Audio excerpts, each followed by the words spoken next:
Hi all, my name is Shamsul Irfan Haq Mohammed, and this is my final project for visualizing big data with D3 APIs. This is for the uh, Big Data Analytics course for the fall 2018 semester. So the problem statement, or the problem which we're trying to solve, is to build a dashboard that reflects the varying interest rate, the latest interest rate across the nation for all the different states, right? So the data and the latest technology has enabled that, gives the users a view of the average interest rate across the nation using the dashboard. And we can build on different use cases uh, based on this data, which we'll talk about in our future slides, future work. So the dashboard primarily comprises or displays the average interest rate across the nation, the good and the worst states with the low interest rates, right? The data is the Lending Club loan data. It's downloaded from the Kaggle website. It has all the loans that issued through 2007 and 2015. That includes like current loan status, of the loan fully paid, etc., and the latest payment information. And it has a massive amount of observation. Basically, it's about 800,000 observations, right? The technology that we used, right, to transform the data is basically the Python, the Jupyter notebook, the packages, the Panda data frames, and the other thing, which was my primary subject, which I want to talk about, was learning the D3.js, right? So that's the JavaScript library. This information was produced from the d3js.org, the official D3 project website. It gives the ability for the developers to produce dynamic interactive data visualizations in web browsers. It makes use of the widely implemented SVGs, the HTML5s, and the CSCI standards. And it's so popular, most of the companies we deals with big data and beautiful visualization. So D3 is very popular and commonly used these days, right? So the exportable nature of the SVG, the graphics created by D3, makes it agnostic of the browser that is being used, either be Google, Chrome, or or the IE Edge, whatever, right? So it works seamlessly across the browsers. So, and the other interesting fact which I want to bring it to the viewer's attention is the Plotly software, right? So Plotly is primarily a wrapper that is sitting on D3. It's built on top of D3, right? And it is a very powerful open source library for creating graphs and dashboards. So it gives the ability for the users just to use this rich array of libraries and feed the data to it, and it will chart the plots and the graphs, whatever is required for you, and any for any amount of data that is displayed to it, right? So the next one which I'm going to talk about is the data source, right? That is the important key piece aspect of this. So we used the data that was available on the Kaggle.com website. So as we all know that Kaggle is an online community of data scientists and machine learners, and it's primarily owned by Google, right? So the data set which we downloaded has diverse type of variables and a massive amount, as alluded to in the call earlier, right? It has about 800,000 individual observation, and it has the following, metric variables like loan amount, funded amount, interest rate, installments, annual income, and you name it, right? I mean, I can go through it all along that there's tons of information here. And then we had further very important last payment that was received, payment received to date for total amount funded, right? And then the categorical variables like terms of loans, grade, employment length, home ownership, that defines the loan borrowing and lending today in the credit market, right? So having said that, I mean, just wanted to go through this other thing is the geographical variable, which lays out the data across the zip code in the US states, right? And the non-numerical variables were like the employee title, what he does for his living and stuff, right? So these is about the data sources and the data set, right? So the challenge was, the data was like a multi-dimensional use set, and to slice and dice the data was a big challenge, right?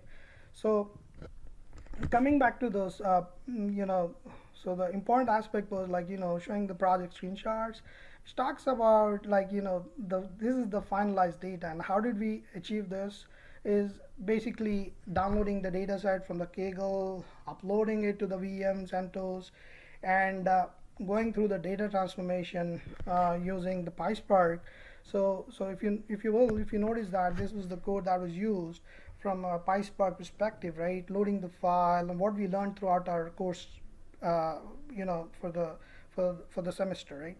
So we did aggregate the data by the group by interest rate and the average interest rate, and then we used pandas to transpose the data back into the loan data summary CSV file, and we downloaded data back into our code. So we just want to highlight few of the items here. So we were using this, the code review, basically code overview. Primarily we are using Plotly. So we had to reference the JavaScript file.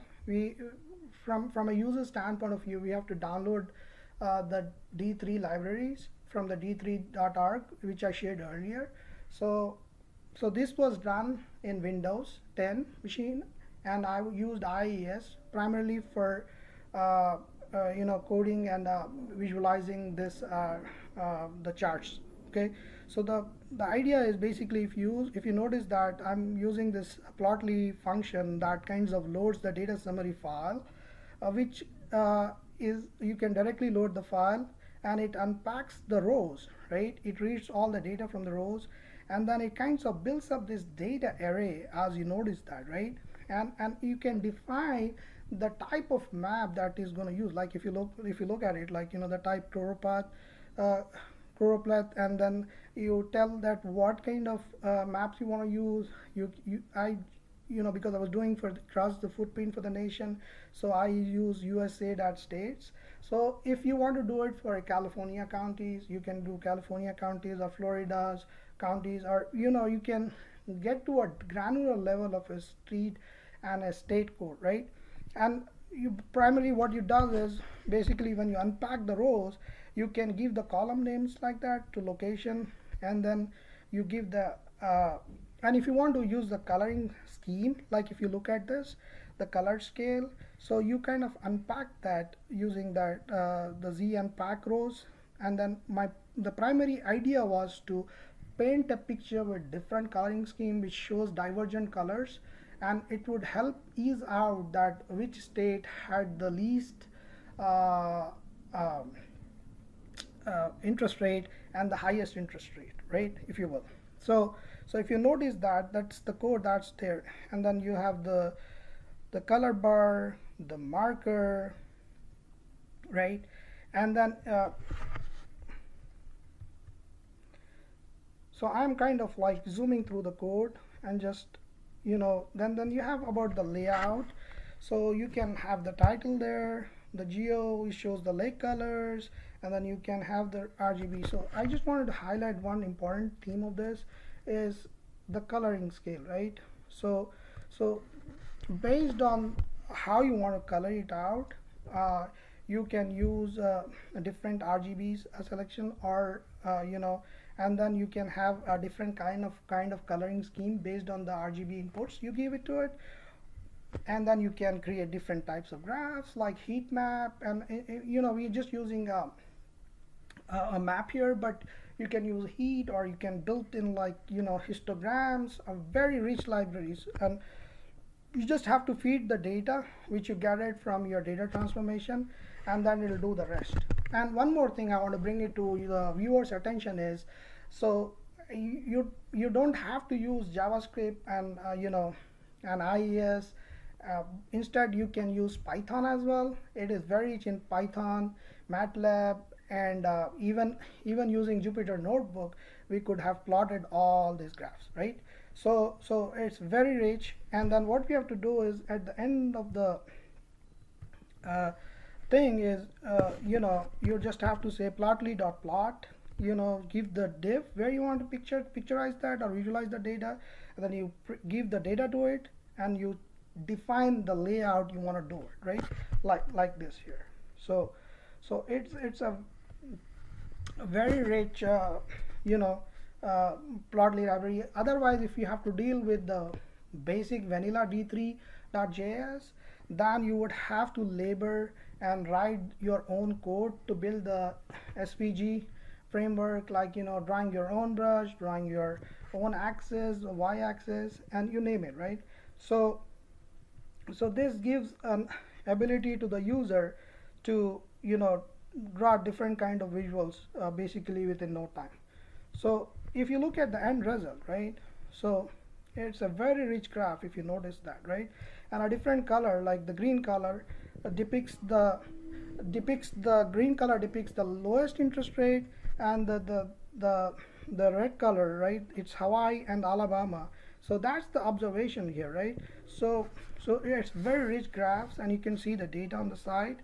So it gives the developers a great weapon where you have the data, and that's the easiest way to visualize the data is basically use that and use the Plotly or D3 and do it. So I hope you would like it and explore this Plotly thing, right? So I would just say that from a lessons learned perspective, the data flow processing and transformation with the real data was learning curve, as we had to analyze enormous data set with about around 8,000 observation, identify the elements and process the data accordingly for visualization.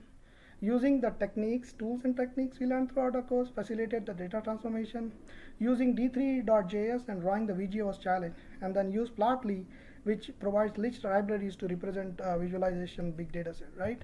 So the next one I want to hop on is basically like the future work, right? So what else can be done with the data?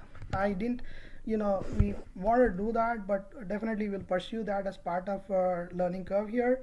So determine the lending that is borrowed for home mortgages, auto or business categories, to see or to define which category has the highest or lowest loan amounts, right? And the debt consolidation, the best and the worst rate for the lenders to loan amount to borrowers. And one thing I want to, before I close on this video, I just want to bring it to the user's attention is that before this course, I never tried D3, but with this course, I learned a lot for the data transformation. And then I always had this question in mind, right? Which tools are the best to visualize or represent the data?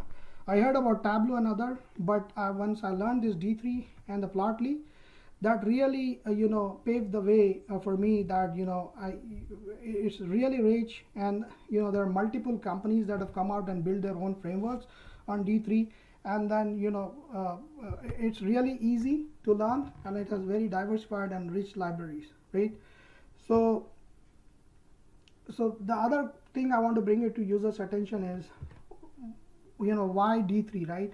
Why not why Plotly, why not D3 as is? But the challenge was D3 just by itself, drawing this SVG, doing the coding for it was huge challenge, right? You would have to be really patient enough to write everything you draw would be controlled through SVG, and it would take enormous amount of time to complete the work, right? So I would strongly suggest to everybody who's watching this video that take advantage of Plotly, and that's the best tool that's available for visualizing the big data. Thanks all for watching. I hope you'll learn Plotly for your own good cause. Thank you.